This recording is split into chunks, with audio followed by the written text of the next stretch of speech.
Hello दोस्तों, cold war के दौरान जब अमेरिका मुजाहिदीन को यूएसएसआर से लड़ने के लिए ट्रेन कर रहा था और उन्हें हथियार दे रहा था, तो तब उसने अपने वाइल्डेस्ट ड्रीम में भी ये नहीं सोचा होगा कि ये एक दिन उनके तैयार किए गए लोग ही उनके ही मुल्क में बर्बादी का मंजर खड़ा कर देंगे। गिरती हुई बिल्डिंग्स, धुएं से भरा हुआ आसमान, चारों तरफ तबाही और अफरा तफरी से भागते हुए लोग, हर चेहरे पर डर का मंजर था और हर दिल में टेररिज्म के खिलाफ नफरत थी। ये तस्वीरें किसी जंग के मैदान की नहीं है, बल्कि चमचमाते शहर न्यूयॉर्क की हैं, जो कि 9/11 की सुबह कुछ ऐसा दिख रहा था।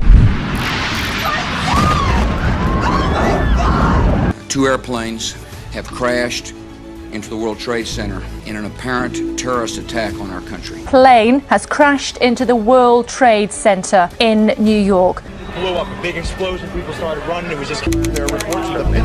22 साल पहले 11 सितंबर को अमेरिका में एक ऐसा हमला हुआ जिसने 102 मिनट में अमेरिका और दुनिया के लिए बहुत कुछ बदल दिया था। हजारों लोग एक झटके में खत्म हो गए थे, 6000 से ज्यादा जख्मी हो गए थे और ये अटैक एक ऐसा जख्म छोड़ गया था जिसने अमेरिका को अंदर तक झंझोड़ कर रख दिया था। उसके बाद दुनिया में अमेरिका ने एक ऐसी जंग छेड़ दी थी जो सालों साल चलती रही और उस जंग की आड़ में अफगानिस्तान और इराक जैसे मुल्क भी बर्बाद हो गए। दोस्तों, इतनी बड़ी सुपर पावर अमेरिका पर 9/11 अटैक क्यों हुआ था? आखिर इस हमले को कैसे अंजाम दिया गया और कौन इस हमले का असल जिम्मेदार था? अमेरिका में 11 सितंबर 2001 की दिन की शुरुआत एक आम दिन जैसी हुई। सुबह का वक्त था, लोग काम पर जा रहे थे, शहर में चहल पहल थी। President George W Bush Florida के एक स्कूल में प्रोग्राम में पहुंचे हुए थे। लेकिन अजीब इंसिडेंट का सिलसिला तब शुरू हुआ जब करीब 8:46 पर अमेरिकन एयरलाइंस का एक प्लेन वर्ल्ड ट्रेड सेंटर के नॉर्थ टावर में क्रैश कर गया। ये प्लेन अमेरिकन एयरलाइन फ्लाइट 11 था, जिसने सुबह 8 बजे लोगन इंटरनेशनल एयरपोर्ट से बोस्टन से लॉस एंजलिस के लिए फ्लाइट भरी थी। लेकिन फ्लाइट टेक ऑफ करने के 15 मिनट बाद ही 5 हाईजैकर्स ने प्लेन को हाईजैक कर लिया था, जो नॉर्मल पैसेंजर के भेस में प्लेन में बैठे थे। इन 5 हाईजैकर्स में से एक था मोहम्मद अता, जो पायलट की तरह ट्रेन था। इजिप्ट की नेशनलिटी रखने वाला ये शख्स 33 साल का था और अपने साथियों के साथ प्लेन के कॉकपिट में घुसकर पायलट और को पायलट से प्लेन का कंट्रोल ले लिया था। आगे इसने प्लेन को वर्ल्ड ट्रेड सेंटर की तरफ घुमा दिया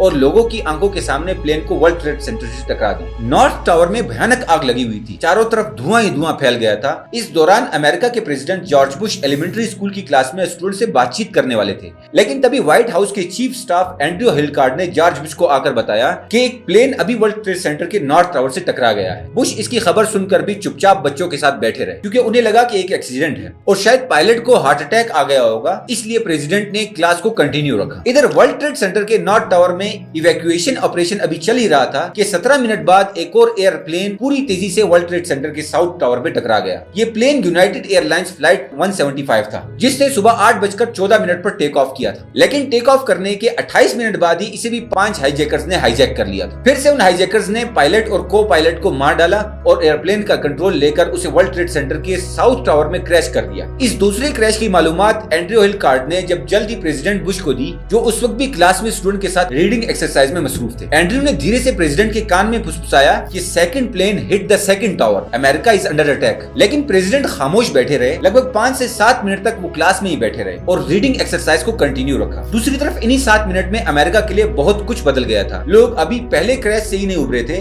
कि दूसरे क्रैश से लोगों में हड़बड़ी मच गई। बहुत सारे लोग मारे गए, लोगों में डर और अफरा तफरी का माहौल फैल गया। इन 7 मिनट में पूरी दुनिया को पता चल गया कि अमेरिका की सबसे ऊंची बिल्डिंग वर्ल्ड ट्रेड सेंटर में 2 प्लेन क्रैश कर चुके हैं। इसी बीच एक और बड़ी खबर भी आ गई कि 2 और एयरलाइंस को हाईजैक कर लिया गया है। एक थी अमेरिकन एयरलाइंस की फ्लाइट 77 और दूसरी यूनाइटेड एयरलाइंस की फ्लाइट 93। फ्लाइट 77 ने वाशिंगटन के ड्यूल्स इंटरनेशनल एयरपोर्ट से लॉस एंजलिस के लिए उड़ान भरी थी, लेकिन 8:54 पर ही इस फ्लाइट ने अपना रास्ता बदल दिया था। इसमें भी 5 हाईजैकर्स मौजूद थे, जो टेक ऑफ के लगभग 31 मिनट बाद जबरदस्ती कॉकपिट में घुस गए थे। दूसरी फ्लाइट 93 न्यू जर्सी से कैलिफोर्निया के लिए डिपार्ट हुई थी और इसमें 4 हाईजैकर्स मौजूद थे। इन दोनों ही फ्लाइट्स ने अपने डेस्टिनेशन बदलकर अमेरिका की कैपिटल वाशिंगटन डीसी की तरफ टर्न कर दिया था। वाशिंगटन से थोड़ी ही दूर पर अमेरिका का डिफेंस डिपार्टमेंट का हेडक्वार्टर पेंटागन था, जो नेशनल सिक्योरिटी मल्टी पावर्स की नजर से अमेरिका के लिए काफी इंपॉर्टेंट बिल्डिंग थी और बदकिस्मती से हाईजैकर्स के रडार में उनका अगला निशाना यही बिल्डिंग थी। इसीलिए हाईजैकर्स ने फ्लाइट 77 को पेंटागन बिल्डिंग की तरफ मोड़ दिया था और 9:37 पर ये प्लेन पेंटागन बिल्डिंग में क्रैश हो गया। ये अमेरिका पर तीसरा खतरनाक हमला था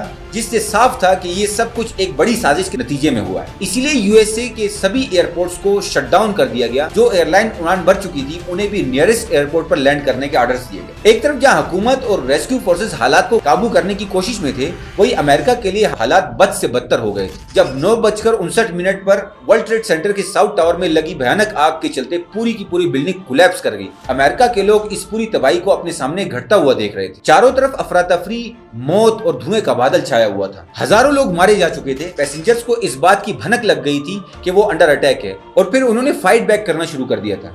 सभी को ये लग रहा था कि इस प्लेन को भी फिर अमेरिका की किसी आइकॉनिक बिल्डिंग पर क्रैश कर दिया जाएगा, जिसे रोकने के लिए कई सारे पैसेंजर ने हाईजैकर्स के साथ फाइट करना शुरू कर दी थी। FBI के मुताबिक लगभग फ्लाइट 93 से 37 फोन कॉल्स आए थे जो कि सीट्स के पीछे लगे हुए थे। इधर हुकूमत में बैठे लोगों के जहन में भी हाईजैक हुए फोर्थ प्लेन का डर सताने लगा था। हमला आवरों का अगला निशाना कौन सी बिल्डिंग होगी, इस सवाल ने सबको परेशान कर दिया था। लेकिन हाईजैकर्स अमेरिका की इंपॉर्टेंट और आइकॉनिक बिल्डिंग को निशाना बना रहे और इसीलिए ये अंदेशा लगाया गया था कि इनका अगला टारगेट व्हाइट हाउस या फिर यूनाइटेड स्टेट कैपिटल हो सकता है। व्हाइट हाउस यूएस प्रेसिडेंट का घर माना जाता है, वही United state capital US government की लेजिस्लेटिव सीट थी, यानी एक तरह से यूएस का पार्लियामेंट था। ऐसे में इन पर अटैक होना एक सुपर पावर की जड़ों को हिला देने जैसा था, मगर ऐसा होता नहीं है। दरअसल एयरप्लेन में बैठे मुसाफिरों की तरफ से छेड़ी गई बगावत और हिम्मत का असर ये हुआ कि प्लेन अपने टारगेट पर पहुंचने से पहले ही पेंसिल्वेनिया के खेतों में क्रैश कर गया। प्लेन में बैठे तमाम मुसाफिर तो मारे गए, लेकिन एक और बड़ा हादसा टल गया और कई लोगों की जानें बच गई। फिर 10:28 पर वर्ल्ड ट्रेड सेंटर का नॉर्थ टावर भी आग में जलते हुए मिट्टी में मिल गया।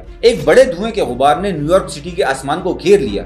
अंदर फंसे ज्यादातर लोग मारे गए और 9/11 की एक खौफनाक सुबह मौत का वो दिन बन गया जब एक ही झटके में अमेरिका ने अपने लगभग 3000 लोगों को खो दिया और 6000 के करीब लोग इंजर्ड हो गए। अमेरिका की मिट्टी में ये आज तक का सबसे बड़ा डेडलीस्ट अटैक बन गया था, जो उसकी इंटेलिजेंस एजेंसी के लिए एक बड़ा फेलियर भी साबित हुआ। अपने आप को सुपर पावर कहने वाले अमेरिका भी कहीं ना कहीं टेररिस्ट अटैक की लिप्तों से खुद को नहीं बचा पाया। अमेरिका में दहशत का माहौल इतना ज्यादा बन चुका था कि प्रेसिडेंट को एयर बाउंड होने पर मजबूर होना पड़ा। सभी के मन में था कि कहीं अगला निशाना व्हाइट हाउस न बन जाए, तो इसी वजह से प्रेसिडेंट और प्रेसिडेंट ऑफिशियल्स लगभग सभी 8 घंटों के लिए फ्लाइट्स में थे। उन्हें लग रहा था कि अमेरिका में इतनी अनसर्टेनिटी हो गई है कि सिर्फ हवा ही एक महफूज जगह है। 9/11 सुपर पावर अमेरिका को झंझोड़ देने वाला वो हमला था जिसके बीच कई साल पहले कोल्ड वॉर में बोए जा चुके थे। और कहानी की शुरुआत 1979 से अफगानिस्तान से होती है कि जहां अमेरिका ने यूएसएसआर को अफगानिस्तान से हटाने के लिए मुजाहिदीन फाइटर्स को सपोर्ट करना शुरू कर दिया और एक ऐसे ग्रुप को जन्म दिया जो अमेरिका के लिए ही सबसे बड़ा सरदर्द बनने वाला था। अफगानिस्तान की तारीख हमेशा से ही खूनी रही है। यहाँ के लोग अपनी आजादी के लिए लड़ते रहे हैं। 1990 में अफगानिस्तान को ब्रिटिश की इनडायरेक्ट हुकूमत से आजादी मिल गई।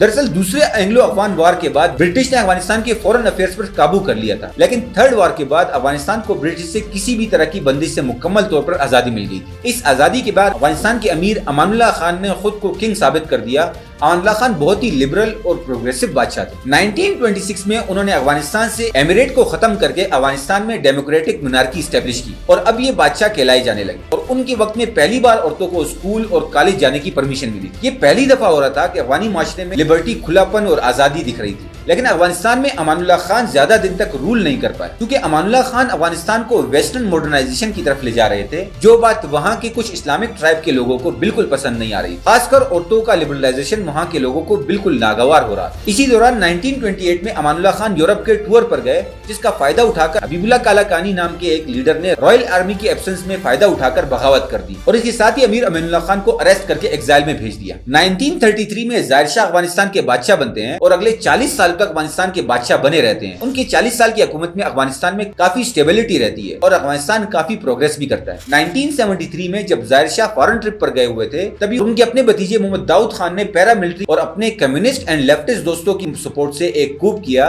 और उनकी कुर्सी छीन ली। उसके बाद जाहिर शाह को मुल्क छोड़कर भागना पड़ा। यहीं से अफगानिस्तान में एक इरा शिफ्ट हुआ। दाऊद खान एक कम्युनिस्ट नजरियात वाले इंसान थे जिनके यूएसएसआर के साथ काफी अच्छे ताल्लुकात थे। दाऊद खान लंबे वक्त तक अफगानिस्तान के मिलिट्री हेड भी रहे थे और उनके वक्त से ही अफगान फौजियों को यूएसएसआर ट्रेनिंग दे रहा था। उसके अलावा यूएसएसआर ने साउथ एशिया में अपनी पहुंच बिठाने के लिए अफगानिस्तान में अच्छा खासा इन्वेस्टमेंट भी कर रखा था। अब जब दाऊद खान की हुकूमत आई तब यूएसएसआर ने खुलकर उनकी सपोर्ट की। उसके साथ ही दाऊद खान ने रिपब्लिक अफगानिस्तान की एस्टेब्लिशमेंट भी कर दी और खुद अफगानिस्तान के प्रेसिडेंट बन गए। दाऊद खान ने यूएसएसआर का सहारा लेकर अपनी सरकार तो बना ली, लेकिन अफगानिस्तान को लिबरल बनाने और कोल्ड वार का निशाना बनाने से बचाने के लिए अमेरिका के साथ भी ताल्लुकात बनाने लगे। लेकिन ये बात अब यूएसएसआर को खटकने लगी थी। साथ ही साथ अफगानिस्तान की जो कम्युनिस्ट पार्टी थी वो भी दाऊद खान से नाराज रहने लगी। अफगानिस्तान की communist party People's Democratic Party Afghanistan ने इसी बात पर दाऊद खान के रॉयल पैलेस पर हमला करवा के उन्हें और उनके पूरे खानदान को मरवा दिया था। उसके बाद नूर मोहम्मद तरक्की इस मुल्क के प्रेसिडेंट बन जाते हैं। लेकिन जैसा कि दाऊद खान के साथ हुआ वैसा ही हादसा तरक्की के साथ भी हुआ। उनके अपने ही पार्टी के लोगों ने उन्हें असैसिनेट कर दिया। 1978 में हुए असैसिनेशन के पीछे हफीजुल्लाह अमीन का हाथ था, जो इन दोनों अफगानिस्तान के डिप्यूटी पीएम थे। उनके ताल्लुकात यूएसए के साथ बहुत अच्छे थे और चूंकि उन्होंने यूएसएसआर बैक गवर्नमेंट को खत्म करवाया था तो यूएसएसआर भी कहां चुप बैठने वाला था। यूएसए अपने चुंगल से अफगानिस्तान को किसी भी कीमत में बाहर नहीं जाने देना चाहता था और इसी वजह से 24 दिसंबर 1979 को यूएसएसआर ने अपने सैकड़ों फाइटर जेट्स और हजारों फौजियों को काबुल में उतारा। हालांकि यूएसएसआर को काबुल में आसानी से जीत मिल गई और उसके साथ ही पीएम अमीन को कत्ल करके बाबरा किरमाल को मुल्क का नया प्रेसिडेंट बना दिया गया। लेकिन उसके बाद यूएसएसआर के 25,000 फौजियों ने वापसी नहीं की। उनका मानना था कि पूरे अफगानिस्तान में कम्युनिस्ट हुकूमत को एस्टेब्लिश किया जाए। वहीं दूसरी तरफ मुजाहिदीन ने जिहाद वॉर छेड़ रखी थी और उन्हें यूएसएसआर से इस्लाम पर खतरा नजर आता था और वो यूएसएसआर को पूरी टक्कर देने के लिए तैयार बैठे।